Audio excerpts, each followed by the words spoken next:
छत्रपती संभाजीनगर शहरातल्या पाणी प्रश्नावरनं राजकारण चांगलंच तापलंय।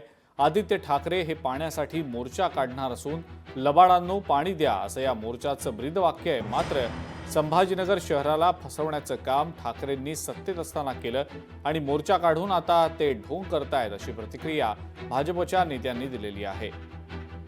भाजपचे आमदार संजय केनेकर आणि भाजपचे खासदार डॉक्टर भागवत कराड यांच्याशी आमचे प्रतिनिधी सचिन बडे यांनी संवाद साधला। पाहूया। छत्रपती संभाजीनगर शहराला पिण्याचं पाणी 10 दिवसाआड येतं आणि हाच प्रश्न घेऊन आदित्य ठाकरे उद्या छत्रपती संभाजीनगरात आहेत। त्यांचे एक आंदोलन आहे, मोर्चा आहे। काय सांगाल, शहराला पिण्याचं पाणी 10 दिवसाआड मिळतं, याचा जाब विचारण्यासाठी उद्या आदित्य ठाकरे येत आहेत। तुम्हाला विचारत आहेत की लबाडांनो पाणी द्या, तुमची काय प्रतिक्रिया?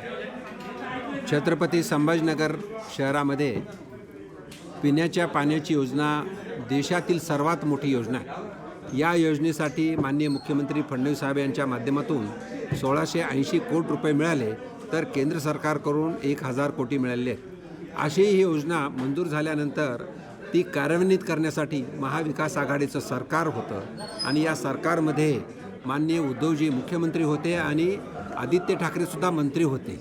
त्यांनी जवळजवळ ही योजना सुरू करायला 2 ते 2.5 वर्ष लावलं, म्हणून ही योजना रखडलेली आहे।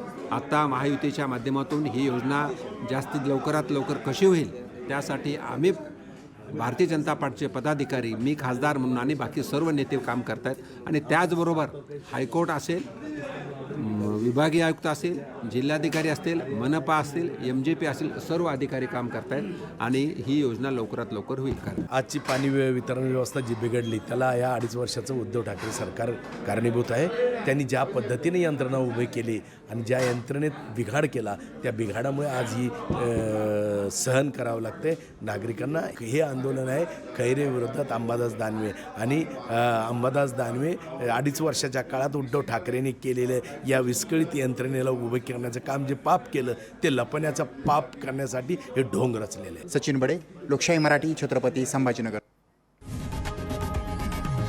लोकशाही मराठी, ऐका, पहा, जागरूक रहा।